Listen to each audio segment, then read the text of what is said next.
Samantala, sugatan ng isang binatilyo sa San Jose del Monte, Bulacan matapos siyang saksakin ng riding in tandem na tumangay pa sa kanyang sinasakyang motorsiklo. Balitang hatid ni Bea Pinlac. Nagmamaneho ng motorsiklo ang binatilyong ito sa barangay Kaypian sa San Jose del Monte, Bulacan nitong Martes ng gabi nang tila may bumubuntot sa kanyang dalawang lalaki sakay ng isa pang motor. Maya-maya, hinarangan na siya. Bumaba ang angkas ng motor at sinunggaban ang binatilyo. Sinaksak din ang biktima. Inabangan po yung biktima natin. Kinat po siya, yung back ride ay bumaba, naglabas ng patalim. Inundayan ng saksak yung biktima natin, tumama sa tagiliran at first ability na ngay po yung motor niyang dala-dala. Dalawa siyang naka-helmet parehas hanggang sa dulo, nakita naman sa dulo. Nung lumabas, dala-dala na yung motor.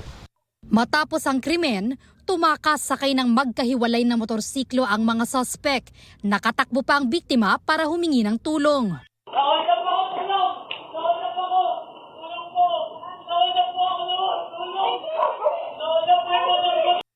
Ayon sa ina ng biktima, inutusan lang niya ang anak niya na magpa-cash in sa tindahan para sa kanyang e-wallet.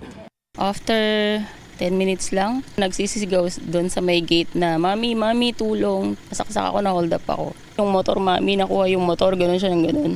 Sabi ko, huwag ka na magsalita, okay lang, motor lang yun. Basta ikaw, buhay ka. Isinugod sa ospital ang biktima dahil sa tinamong sugat sa tagiliran. Sa salaysay ng biktima sa pulisya, napansin na niyang nagmamanman ang mga salarin nung nasa tindahan pa lang siya. Bago pa po siya magpa-cash in sa isang convenience store, nakita niya na po, napansin niya na itong mga suspect natin. Pagkatapos niya magpa-cash in, papunta po siya sa basketball court para manood po ng palaro. At akala niya po, yung sumunod sa kanya na nakita niya is pupunta rin po dun sa court na yun para manood ng liga. Patuloy na nagpapagaling sa ospital ang biktima. Humihiling naman ng hustisya ang kanyang pamilya. Hindi ka na naawa sa bata, ang payat-payat ng anak ko. Hindi naman siya lumaban, binigay naman sa iyo yung motor. Ba't kailangan mo pang manaksak? Ba't kailangan mo pang siyang saktan? Tinutugis pa ng pulisya ang mga salarin na posibleng maharap sa reklamong carnapping at frustrated homicide. Bea Pinlac, nagbabalita para sa GMA Integrated News.